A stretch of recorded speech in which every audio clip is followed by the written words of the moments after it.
Peter Schrager, Fox Sports, great reporter for the NFL. Good Morning Football, too, opposite of us some days. Joining us now, brought to you by Mercedes-Benz, the best or nothing. Yinzers are all mad at me. Pittsburgh's furious with me, and I've said before, there's many components. I respect the heck out of the Steelers, but they do remind me of the Patriots, Schrags, a little last year where they played Baltimore on a Sunday night game and against Lamar, and boy, New England looked slow-footed. And I watched Josh Allen and the Bills last night with Pittsburgh. I'm like, okay, that Lamar and Josh Allen guy, I think the Steelers look good but not special. Is it fair?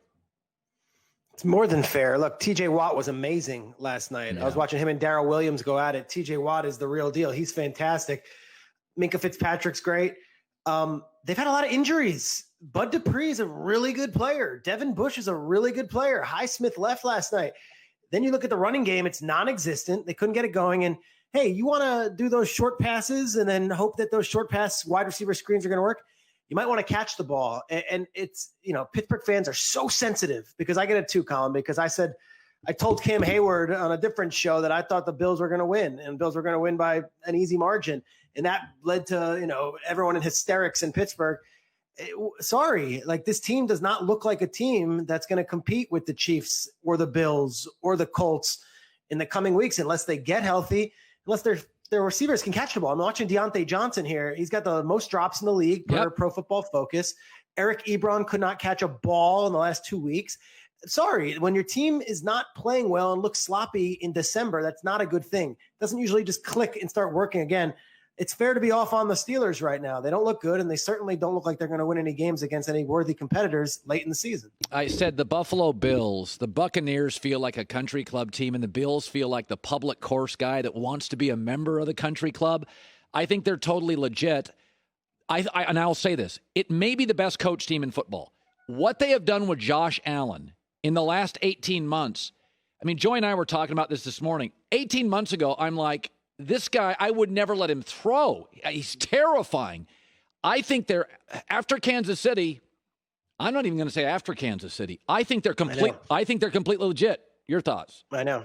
I think the Chiefs would like to see any other team but the Buffalo Bills right now. They're humming. They are humming. And it's not just a 1 week deal. I mean, you go back, if they don't have the Hail Murray happen, they're winners of 6 straight games. Yep. And last night, they were not good in the first half on offense. And you start to feel the ghosts of years past with Josh Allen. He threw a bad pick, and you're like, and they come out in the third quarter, and he goes Diggs, Beasley, Gabriel Davis, Dawson Knox.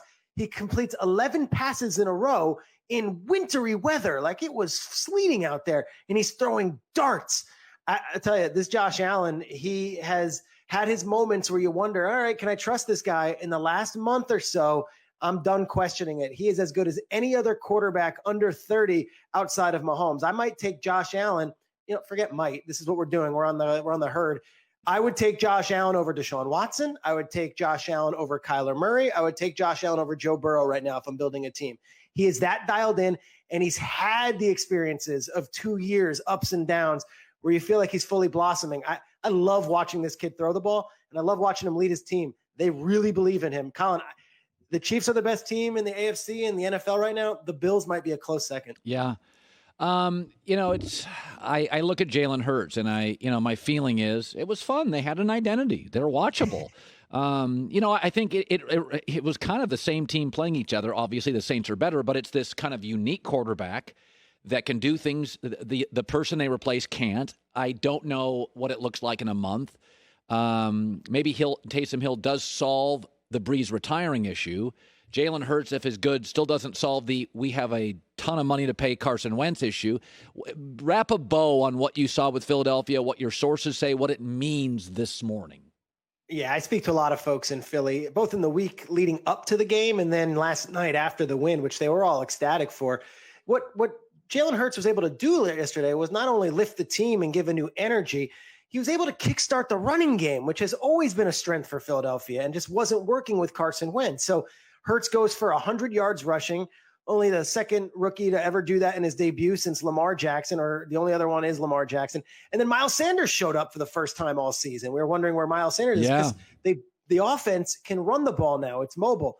Is he the long-term answer? I don't know. But for the short term and for the near future, I sure think Jalen Hurts, Philly was watchable. They were watchable, and they were up in this one, and Jalen Hurts brought a different juice.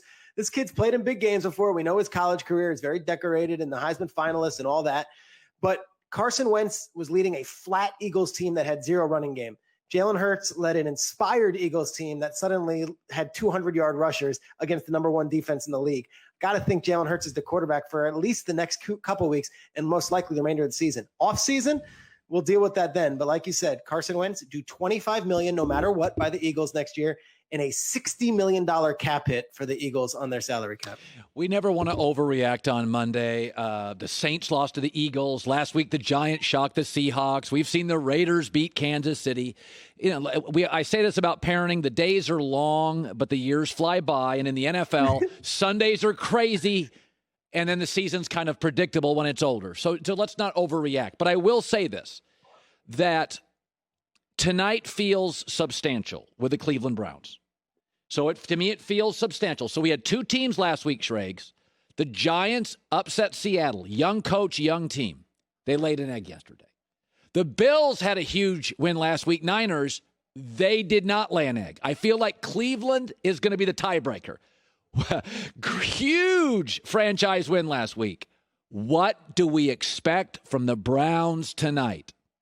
I'm not kissing your butt when I say this. No one's better at doing this. You set the stage so well because you're right. You have those two teams and you have the pro and the con. You've got the Bills and you got the Giants where you're like, the Browns, to me, it's not just this week, Colin. They're on prime time next week on Sunday night. So you now have a 2-week span here, 6 days where you've got Monday night against the Ravens and then a Sunday night game that NBC flexed into for week 15. Do you know what that means? That means you are a marquee team.